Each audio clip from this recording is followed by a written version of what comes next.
सोमनाथाय नमः। ॐ मल्लिकार्जुनाय नमः।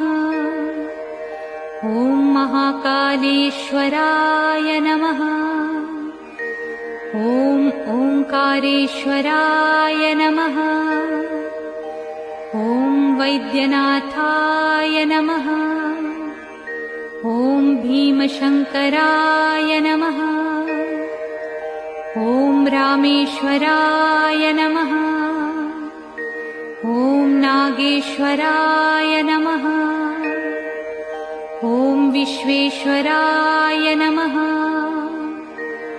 ॐ त्र्यंबकेश्वराय नमः। ॐ केदारेश्वराय नमः। ॐ भुस्मेश्वराय नमः।